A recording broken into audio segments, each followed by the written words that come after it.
Kinachoendelea: vita ya Urusi dhidi ya Ukraine. Zaidi ya watu 540 wamehamishwa kutoka wilaya ya Sudza ya mkoa wa Kursk tangu Machi 12 na 19, kati yao waliookolewa katika saa 24 zilizopita, kulingana na taarifa wizara ya dharura. Katika muda wa saa 24 zilizopita, watu 19 wamepelekwa kwenye maeneo salama kutoka wilaya ya Sudza na kufanya jumla ya waliohamishwa kufikia 544 tangu Machi 12. Zaidi ya watu 6,000 kwa sasa wanaishi katika vituo 67 vya makazi ya muda.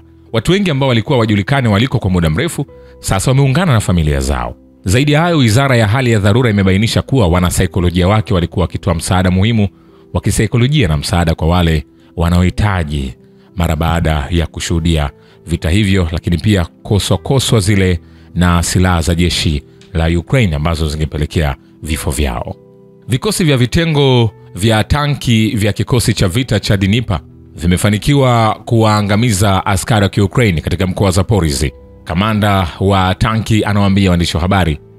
Anasema pia hakuna ngome za adui kwenye sehemu ya mbele ambazo hazijafungwa na hazijavunjwa mara kwa mara. Hiyo ni safari 2, 3, 4 kwa siku. Kulingana na yeye, kikundi cha vita cha Dnipro kinaendelea kutekeleza misheni ya mapigano katika mwelekeo wa Zaporizhzhia, kuonyesha ufanisi wa hali ya juu na taaluma. Vile vikosi vya kijeshi vya Ukraine vimepoteza sehemu 4 za udhibiti wa ndege zisizokuwa na rubani katika muda wa saa 24 kutokana na vitendo vya eneo la Battle Group East. Mkuu wa kituo cha waandishi wa habari cha kundi hilo Alexander Godiev anasema katika muda wa saa 24 adui alipoteza gari la kivita la Max Pro, lakini pia ndege 3 zisizokuwa na rubani na sehemu 4 za kudhibiti ndege zisizokuwa na rubani. Kulingana na yeye, wakati wa shughuli za kazi, vitengo vya vita vya mashariki viliendelea kuingia ndani ya kina cha ulinzi wa adui, vilisababisha hasara kwa wafanyakazi na vifaa vya brigade ya mitambo, brigade ya baharini na jeshi la shambulio la jeshi la Ukraine katika maeneo ya Veseloy, Shevchenko, Novodarovka, Raznoy na Volivkomar. Tukisalia hapo kwenye uwanja wa kivita, katika muda wa saa 24 zilizopita, kundi la Battle Group West limeharibu ndege 11 za jeshi la Ukraine, vituo 25 vya kudhibiti mawasiliano ya satellite ya Starlink. Mkuu wa kituo cha waandishi wa habari Ivan Bigman anasema Bigman alibainisha kuwa vikosi vya jeshi vya Ukraine vilipoteza askari zaidi ya 240, ndege 6 zisizokuwa na rubani pamoja na bunduki na silaha nyinginezo.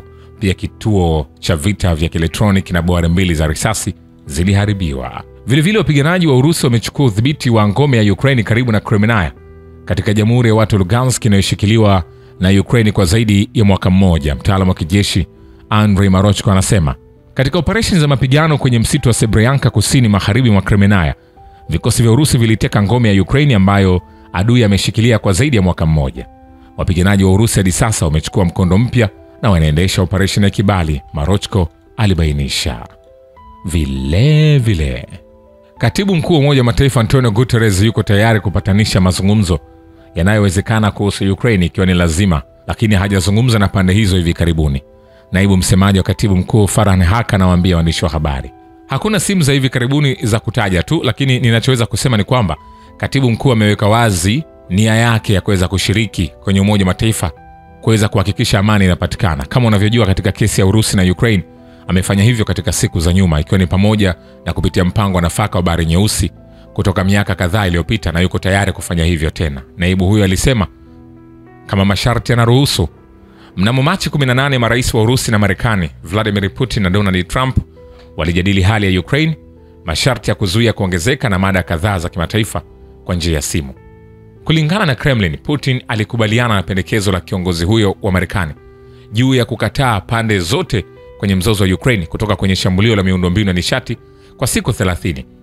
Kulingana na ikulu ya White House, pande hizo pia zilikubali kuanza mazungumzo ya kiufundi ili kuanzisha kusimamisha mapigano kwenye Bahari Nyeusi, usitishaji kamili wa mapigano na amani ya kudumu. Msaidizi wa rais wa Urusi Yuri Ushakov alisema Alhamisi kwamba wataalamu wa Urusi na Marekani watakutana kwa mashauriano kuhusu Ukraine mjini Riyadh, Saudi Arabia Machi 24. Ujumbe wa Urusi utaongozwa na Senator Grigor Karasin na mshauri wa mkuu wa FSB Sergei Beseda. Vile wachunguzi wameainisha watu 43 kama waathiriwa wa uvamizi wa jeshi la Ukraine kwenye mkoa wa Kursk. Vyombo vya habari vya kamati ya uchunguzi ya Urusi vinasema. Nikinukuu, anasema mkuu wa kamati ya uchunguzi ya Urusi Alexandra Basfrikin alifahamishwa kwamba wachunguzi wanaendelea kufanya kazi na wakazi wa eneo hilo ambao waliteseka kutokana na uhalifu wa askari wa Ukraine. Takriban watu 43,000 tayari wametambuliwa kwa waathirika, vyombo vya habari vilisema kufuatia mkutano wa uendeshaji uliofanyika na mkuu wa kamati ya uchunguzi ya Urusi huko Kursk. Idara za uchunguzi wa kamati ya uchunguzi ya Urusi hutoa usaidizi unaoendelea kwa wachunguzi wakati wa ukaguzi wa matukio na hatua nyingine za uchunguzi ili kuandika uhalifu wa wanamgambo wa Ukraine dhidi ya raia. Wafanyakazi wa kituo cha utaalamu wa kimatibabu wa uchunguzi wa kamati ya uchunguzi ya Urusi wanatathmini uharibifu uliosababishwa kama sehemu ya uchunguzi na tathmini ya ujenzi na kiufundi. Vile mahakama ya kijeshi tayari imewakuta na hatia wanajeshi 46 wa Ukraine kwa uhalifu dhidi ya raia katika mkoa wa Kursk, na kesi za jinai dhidi ya 92 zaidi zinazingatiwa mahakamani. Msemaji wa kamati ya uchunguzi anasema kulingana na ushahidi uliokusanywa na uchunguzi, wanajeshi 46 wa Ukraine tayari wamehukumiwa kifungo cha muda mrefu. Kesi za jinai dhidi ya watu 92 zaidi zinazingatiwa na mahakama. Washtakiwa 58 wanachunguzwa. Msemaji huyo alisema kufuatia mkutano wa uendeshaji uliofanyika Kursk na mwenyekiti wa kamati ya uchunguzi Alexander Basrykin.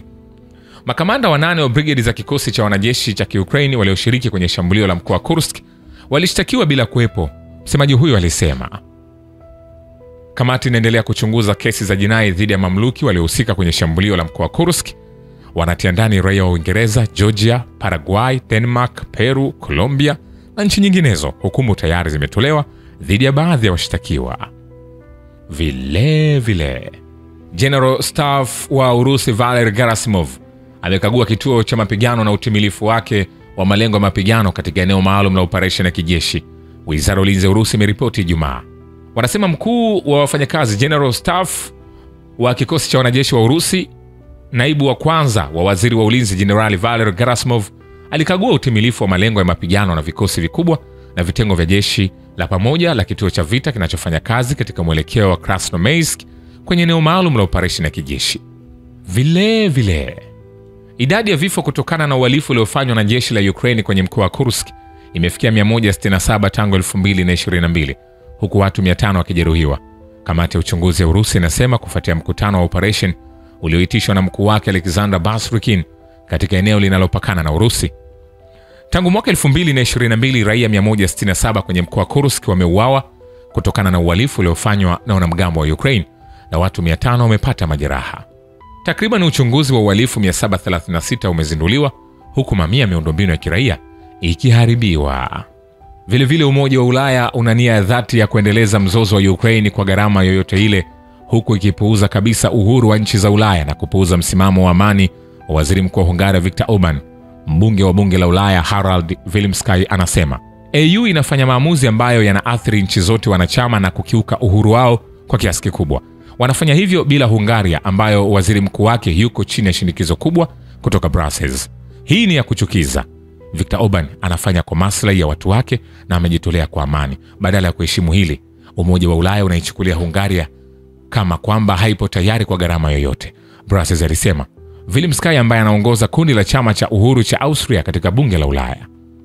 Kufuatia mijadala yenye mada ya Ukraine nchini Brussels siku ya Alhamisi, wanachama 26 wa Umoja wa Ulaya walitangaza azma yao ya kuzidisha vikwazo dhidi ya Urusi na kuitaka Moscow kuonyesha nia ya kisiasa kutatua mzozo huo.